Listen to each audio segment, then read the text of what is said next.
Welcome back to First Things First. Spurs Mavs tonight. Season debut for Wemby, who spent part of this summer working out with our next guest, NBA champion, Hall of Famer, and basketball icon, Hakeem Olajuwon. Hakeem, thank you for joining us. It's an honor.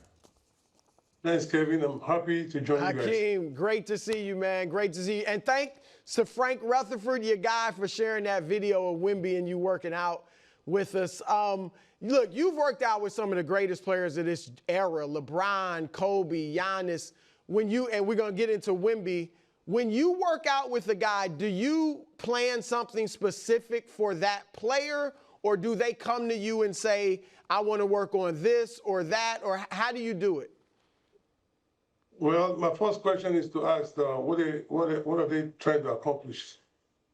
And because these are great players on their own, and I think the best thing is just to leverage their talents to see how can I add value to what already existing that they have. So with Wemby, when you asked him, what are you trying to accomplish?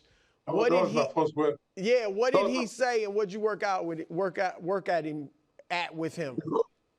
Because when we met at the Final Four, and he emphasized that he wanted to work out with me, and the first thing I said, I said, Wemby, you got everything. And I thought he was kidding, but it was serious. And my first question to him, like, what are you trying to accomplish? Then he said, just love my game. Just let's work on every aspect of the game. So I told him, maybe you have the freedom. You can play 1, 2, 3, 4, 5. So there's no limitation in your ability. So it was so great working out with him because we work on outside game, inside, and also how to leverage his height when those smaller guys are pushing him off the box. Instead of fighting them in the post, you just face up, you can shoot over them all day, spin off. So I mean, it was so great to work out with someone like this because it's amazing, his talent, and how easy he gets things done. Yeah. I've said, Hakeem, I think he has the potential to be the greatest player ever. What do you see as the ceiling for him?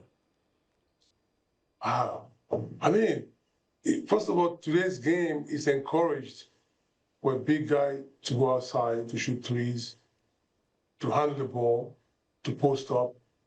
And he's the ideal icon for that kind of style basketball. He handles the ball so well, and he can shoot the ball so well. He has the agility, the movement naturally, and the most important, he's willing to learn and to improve. So I don't see any ceiling. The sky is the ceiling. I mean, he can do whatever he wants on the floor. Dream, I got a couple Wemby-related questions. First one's very simple. How tall is he? Because it feels like people lie. Is he 7'7"? I would say legitimate 7'4". 7'4"? Legitimate 7'4". But does legitimate 7'4" mean at least 7'4"? Or I feel like he's only. I feel ridiculous. Yeah. You think he's only 7'4"? 7'4", 7'5". Okay, all right, 7'4", 7'5", and growing. Okay, one other question on Wemby before we open it up a little more. I believe right now we are talking to the unequivocal greatest defensive player in the last 50 years of the NBA. And the only reason I don't say all of NBA history is because Bill Russell, I can't judge it. But since the merger, you're the greatest defensive player ever. I don't think anyone's come into the league that's really even come close, in my opinion, to challenging that other than Tim Duncan, a different Spurs #1 pick, but I still think it's you. Do you think Wemby has that ability, that he could become the most impactful defender of all time? For sure. In fact, we worked out at my ranch, and I put the NBA #1 shot blocker, the history. And I told him, the only person I see that can break that record is Wemby, for sure. Wow. Wow. Yeah.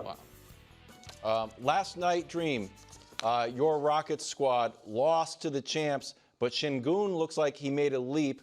He's worked out with you in the past. What do you think about Sengun's potential this year and moving forward? I watched him play this summer, the FIBA Europe basketball, and amazing how comfortable it feel handling the ball, making some great passes, taking big shots, and even yesterday, the way he was shooting the threes was amazing. He loves that situation to be in a position where you need a basket, he's a go-to guy for you guys. I mean, and the way he's playing right now, the way he played this summer, and coming to this season, I'm looking forward to see how well they can raise the bar, because he's definitely the franchise guy on that team, with Kevin Durant, of course. You played in the greatest era of centers ever, and you guys played down low on the block. And even though you could step out, obviously, with your moves and hit jump shots and things like that, do you think you would have rather played in today's era where you would have been more outside, maybe shooting threes, or the era that you played in? I think my game is, when I was playing, it's today's game. This is today's game, for the big men. I would like to put on the floor, because my advantage against my opponent is to take him outside. Imagine playing against Patrick and Shaq inside. That's their game. So I have to play more like a small forward. Yeah. But the coaches, they want me inside all the time. So, but it's good to have the option. If you miss 2 or 3 jumper, you go inside.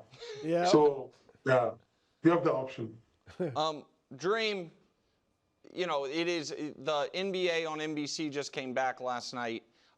Interview with the legendary Michael Jordan, and obviously, you played in the same era as Michael Jordan. You also, contrary to what some folks would like to believe, won 2 championships, one of which was in a year Michael Jordan did play.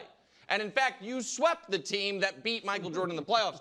So I'm just curious, and had the Bulls not gotten beat by that Magic team, do you ever think about how that matchup would have gone? I know Mad Max always gave Jordan trouble. You guys did well against the Bulls, and Bill Winnington wasn't slowing you down. So I know who I think would have won that championship, but I'm just curious if you ever think about if your Rockets had gotten Jordan's Bulls in the finals, how that would have gone.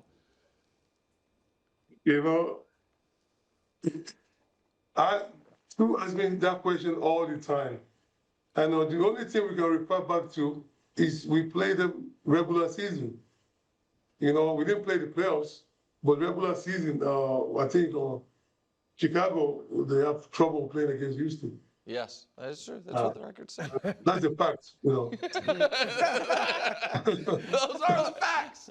But we don't know in the playoffs, but things might change. But I'm comfortable with my team that we will do some damage. Hakeem, do you have an opinion on who is the greatest player of all time? Obviously, Michael Jordan's a lot of times in that debate. Do you have an opinion on that?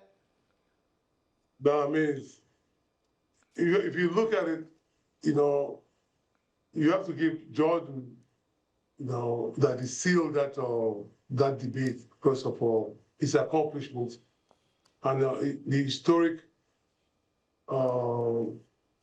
like when the NBA go globally, who was leading that shot at that time?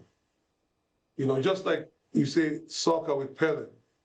A lot of people have not even seen Pele play. But when you mention soccer, they say Pele.